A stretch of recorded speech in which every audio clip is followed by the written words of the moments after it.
नमस्कार बच्चों, मैं सुनीता झा आप सबकी ऑनलाइन हिंदी शिक्षिका और शॉर्ट वीडियो के इस सेगमेंट में जो कि आपकी पुनरावृत्ति के लिए है, अभ्यास के लिए है, उसमें मैं एक और वीडियो के साथ आप सबके समक्ष प्रस्तुत हूँ। और इस वीडियो में हम लोग साहित्य सागर पाठ्य पुस्तक के दूसरे पाठ काकी के कहानी को संक्षिप्त रूप से, उसके पात्रों के परिचय को, शीर्षक की सार्थकता को और उद्देश्य को पढ़ेंगे और उसका अभ्यास करेंगे।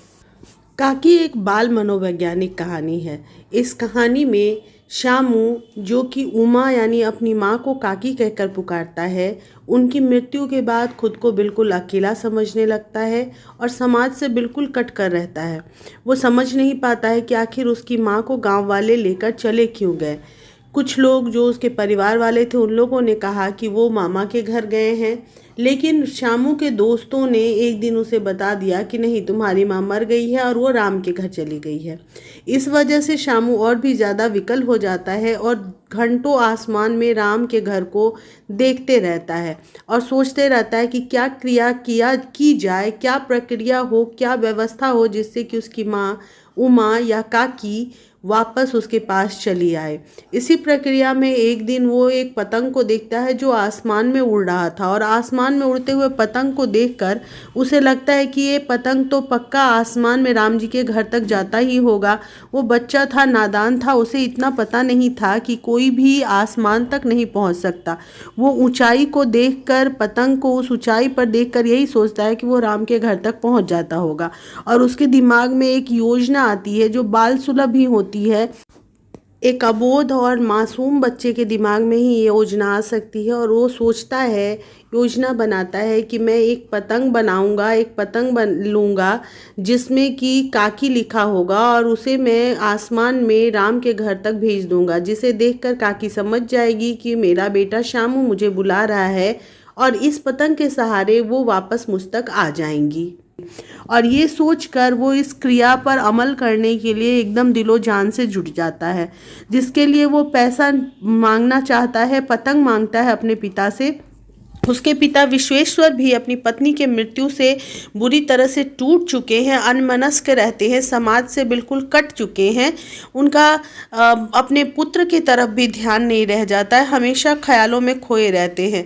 तो जब शामू उनसे पतंग मांगता है तो वो अपनी इसी तटस्थता में उसे कह देते हैं कि बाद में देंगे।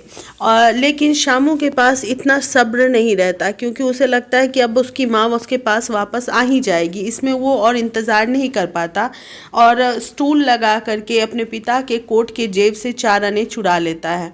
उस 4 आने को चुरा कर वो भोला को देता है, जो कि उसी का हम उम्र करीब करीब था, कुछ बड़ा होगा। सुखिया दासी का बेटा था, जिसको वो पैसे देता है और कहता है पतंग और डोर लाने के लिए।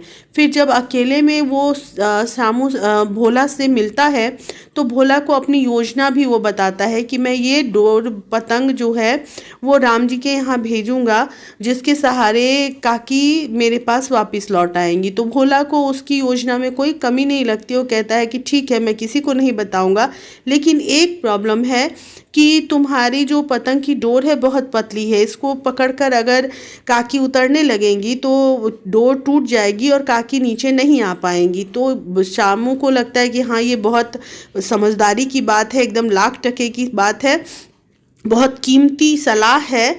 और वो तुरंत बोलता है कि ठीक है, तो मोटी डोर की व्यवस्था की जाए। लेकिन वो घर वालों से पैसे मांग नहीं पाता है, क्योंकि उसे लगता है कि उसके घर वाले निर्दयी हैं, इसलिए काकी को ले जाकर उन लोगों ने जला दिया, और इसलिए वो उनसे नहीं मांगता है कि वो लोग सहायता नहीं करेंगे। और फिर से वो 1 रुपये चोरी करता है अपने पिता के जेब से, और फिर उसके बाद जवाहर भैया से पतंग पर काकी लिखवाता है और अंधेरी कोठरी में बैठकर शामू के और भोला उस पतंग को तैयार करते हैं ताकि उसको आसमान में उड़ाया जा सके। इतने में विश्वेश्वर को पता चल जाता है कि उसके कोट के जेब से पैसे गायब हैं, और वो दंदनाता हुआ अंधेरी कोठरी में पहुंच जाता है और जैसे ही जोर से डांटता है कि भोला बिल्कुल से डर जाता है और मुखबिर होकर उनका जासूस बनकर उनको सब कुछ सच सच बता देता है, जिसको सुनकर विश्वेश्वर बहुत ज़्यादा गुस्सा हो जाते हैं और 2 तमाचे मारते हैं, उसकी कान ऐंठते हैं और शामू को ही डांटते भी हैं कि तुम चोरी करोगे, तुम्हें जेल जाना है, चोर बनोगे बड़े होकर। उसके बाद पतंग को फाड़ भी डालते हैं। शामू कुछ नहीं कहता, लेकिन भोला उसी बीच में कह देता है कि इसका कहना था कि मैं ये पतंग राम जी के घर भेजूंगा, जिसके सहारे काकी उसके पास वापस आ जाएंगी। ये सुनकर विश्वेश्वर हतबुद्धि हो जाता है, शॉक्ड हो जाता है कि वो मासूम सा बच्चा अपनी काकी को कितना याद कर रहा है, कितना मिस कर रहा है, और मैं भी उसका ख्याल नहीं रख पा रहा हूँ। ये अपराध बोध भी होता है, और बिना जाने पूछे उसको सज़ा देने का जो निर्णय था उनका, उस पर उन्हें अफसोस भी होता है। तो इस प्रकार से कहानी तो यही है। इस कहानी के द्वारा लेखक बाल मनोविज्ञान को दर्शाना चाहते हैं। वो दिखाना चाहते हैं कि बच्चे कितने मासूम होते हैं, जो भी सुन लेते हैं उसी को सच मान लेते हैं, और फिर जो सोचते हैं उसको पूरा करने की कोशिश में जी जान से जुट जाते हैं। उसे नहीं पता कि राम के घर जाने वाला कभी लौट कर नहीं आता, लेकिन उन्हें वापस लाने की वो पूरी कोशिश करता है। इस कोशिश में वो चोरी भी करता है, जो कि गलत है, और उसे सही गलत बताने वाला कोई नहीं है। ये लेखक ये भी बताना चाहते हैं कि बच्चों को सही मार्गदर्शन, सही दिशा दिखाने वाला बहुत आवश्यक है। माँ की कमी बच्चों को किस हद तक अकेला कर देती है, ये भी दिखाना चाहते हैं। वो बताना चाहते हैं कि पिता के रूप में उनका कर्तव्य होता है कि वो बच्चों को सही दिशा दिखाएं, ना कि सिर्फ उन्हें सज़ा दें। इस पाठ का उद्देश्य पूरी तरह से सफल होता है, क्योंकि कहानी की भावुकता पाठकों के अंदर तक पहुंचती है, उनको झकझोर देती है। शामू के विचार, शामू की कोशिश पाठक को बहुत ज़्यादा आकर्षित करती है, और पाठक उस बच्चे के दर्द को भी महसूस कर पाते हैं। इस प्रकार कहा जा सकता है कि लेखक अपने उद्देश्य में पूरी तरह सफल हुए। शीर्षक अगर हम लोग लिखने जाते हैं तो शीर्षक में सबसे पहले ये लिख दीजिएगा कि किसी भी कहानी का शीर्षक ऐसा होना चाहिए जो कि पाठकों के मन में जिज्ञासा पैदा करे कि ये किस प्रकार की कहानी है। दूसरा, शीर्षक ऐसा होना चाहिए जो कहानी की झलक दिखाता हो, कहानी के बारे में थोड़ा सा अंदेशा लोगों को दे सके कि किस प्रकार की कहानी हो सकती है। संक्षिप्त होना चाहिए, और अगर देखा जाए तो कहानी का ये शीर्षक काकी जो है पूरी तरह से जिज्ञासा उत्पन्न करने वाला है। काकी पढ़कर ही समझ में आता है कि काकी के बारे में क्या बताने की क्या कोशिश की जा रही है, और इस प्रकार ये संक्षिप्त शीर्षक जिज्ञासा पैदा करने के साथ साथ कहानी की झलक भी दिखाता है, क्योंकि ये पूरी कहानी काकी के बारे में सोचना, काकी को अपने पास बुलाना, काकी को याद करना, काकी के विछोह को दर्शाना ही इसका पूरी कहानी में दिखाया गया है, किया गया है। इसलिए काकी कहानी का शीर्षक पूरी तरह से सार्थक है। अब चलते हैं इसके पात्रों की ओर। तो पहला पात्र काकी यानी उमा और विश्वेश्वर का बेटा शामू है, जिसका कि एक मित्र भी है भोला, सुखिया दासी का बेटा। और काकी की मृत्यु हो जाने के बाद शामू बिल्कुल अकेला पड़ जाता है, बहुत ज़्यादा उदास रहता है, और उनको अपने पास वापस लाने की भरसक कोशिश भी करता है। उस समय उसे अपने पिता का सहारा भी नहीं मिलता, तो वो अपने मासूम दिमाग से या विचारों से, अनभिज्ञता में, अबोध बुद्धि के सहारे वो जो भी कर सकता है कोशिश करता है, एक चोरी करता है और पतंग बनाता है, ताकि वो पतंग राम के यहाँ तक भेजा जाए और उस पतंग के सहारे उसकी काकी उसके पास वापस आ जाए।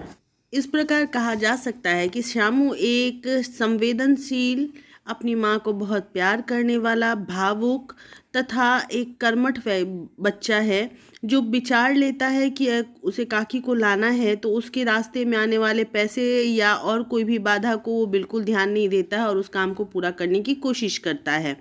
भोला जो शामू का लगभग हम उम्र है और सुखिया दासी का बेटा है, शामू से थोड़ा बड़ा और थोड़ा समझदार है, लेकिन है तो फिर भी बच्चा। वो शामू का साथ देता है दोस्त होने के नाते, उसके लिए रस्सियाँ भी मंगवा देता है और पतंग बनाने और आगे का काम करने में उसकी मदद भी करता है। लेकिन बच्चा तुरंत डर भी जाता है जैसे ही विश्वेश्वर उसे डांटते हैं, और सारी सच्चाई उगल देता है, उनका जासूस बन जाता है। इस प्रकार कह सकते हैं कि वो एक अच्छा दोस्त और अपने उम्र के हिसाब से एक अच्छा सलाहकार भी है। लेकिन समय पड़ने पर वो अपने दोस्त का साथ छोड़ करके दूसरी तरफ भी जा सकता है। तीसरे पात्र हैं विश्वेश्वर, जो कि अपनी पत्नी की मृत्यु की वजह से अन्यमनस्क हो चुके हैं, यानी कि जिनका ध्यान पूरी तरह से बट चुका है। वो अकेले रहना पसंद करते हैं, सारी दुनिया से तटस्थ हो गए हैं, उन्हें अपने बच्चे का भी ख्याल नहीं रह गया है और इस वजह से उनका बच्चा उनके होते हुए भी गलत रास्ते पे जाने लगा है, जो कि नहीं होना चाहिए। लेकिन साथ ही ये भी कहा जा सकता है कि विश्वेश्वर एक ईमानदार व्यक्ति हैं, अतः जब उनका पुत्र चोरी करता है तो उनसे ये बर्दाश्त नहीं होता है और वो गुस्से में उसे मारते भी है, कठोर भी बन जाते हैं उस समय। इन सब के बाद भी जब उसे पता चलता है कि शामू ने जो भी गलती की है वो सिर्फ अपने माँ के प्यार में किया है, उसको उनको वापस लाने के लिए किया है, तो वो सन्न रह जाते हैं, स्तब्ध रह जाते हैं अपने पुत्र के मातृ स्नेह को देखकर। साथ ही खुद को अपराधी मानकर उस अपराध बोध में भी वो आ जाते हैं कि ये उनकी गलती है कि उसकी माँ के जाने के बाद उन्होंने अपने बच्चे को सहारा नहीं दिया। तो बच्चों, इस पाठ में, इस वीडियो में बस इतना ही। जल्दी ही एक नई पाठ और नए वीडियो के साथ आपसे मिलती हूँ आपके अभ्यास के लिए। तब तक के लिए bye bye, take care, all the best.